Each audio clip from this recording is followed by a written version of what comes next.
انسانی زندگی کے عرفہ ترین وصف، انسان کے اعلیٰ ترین آدرش اور نصب العین ایک فلسفی شاعر کی بصیرت نے برسوں پہلے ہمیں ودیعت کیے۔ فرد یا معاشرے کے مقام کا اندازہ اس کے مقصد کی سچائی اور اس مقصد کو حاصل کرنے کی لگن ہی سے لگایا جا سکتا ہے۔ انقلابات زمانہ، آزادی کی تحریکیں اور قوموں کی تعمیر اسی مقصد کی سچائی کا شاخسانہ ہے۔ نصب العین کی سچائی کا علامتی اظہار اقبال کا شاہین ہے۔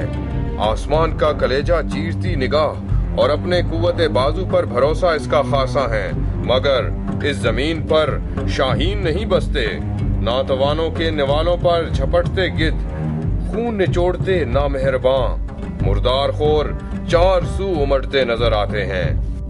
خودی کا تصور آج کل کے دور میں مجھے تو کہیں پہ خودی کا تصور نظر نہیں آتا۔ وہ خودی جس کا ذکر اور جس کے لیے ساری زندگی اقبال نے اپنی گزار دی، میرا نہیں خیال کہ آج کے حکمرانوں میں اور ہم لوگوں میں وہ تصور اب بھی زندہ ہے۔ مجھے آج کے دور کے سیاستدانوں میں بالکل کہیں بھی اقبال کا شاہین نظر نہیں آتا، بلکہ میں اگر یہ کہوں کہ مجھے ان سیاستدانوں میں گدھ نظر آتے ہیں جو عوام کی بوٹیاں نوچنے پہ لگے ہیں، تو شاید یہ بات غلط نہیں ہوگی۔ اقبال تو اس قوم کے ایک ہونے کے قائل تھے۔ ان کا نظریہ تھا کہ وہ اس قوم کو متحد دیکھیں، لیکن مجھے افسوس کے ساتھ یہ کہنا پڑ رہا ہے کہ یہ قوم نہ تو قوم بن سکی، نہ ہی اس کا کوئی نظریہ بن سکا، لیکن یہاں کے حکمرانوں کا ایک نظریہ بن گیا کہ اس قوم کو لوٹو اور یہاں سے پھٹو۔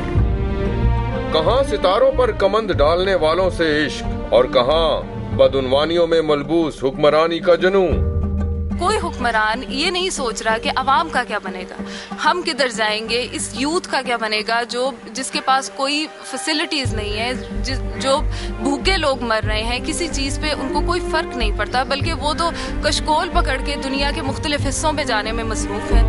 کہاں انسانیت کا بہترین وصف خودی ذات اور کہاں کبھی نہ بھرتے شکم۔ اقبال ساری زندگی اس قوم کی غلامی کے اوپر کرتے رہے ہیں اور ہمیں ہماری عظمت کا احساس دلاتے رہے ہیں، اور یہ چاہتے رہے ہیں ہمیشہ کہ ہم اس غلامی سے نکلیں، نجات حاصل کریں۔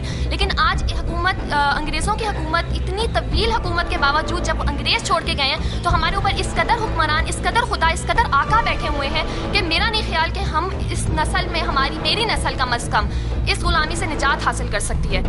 کہاں نظریہ پر استوار جمہوریت اور کہاں مفاد پرستی کی دلدل میں سڑتا نظام۔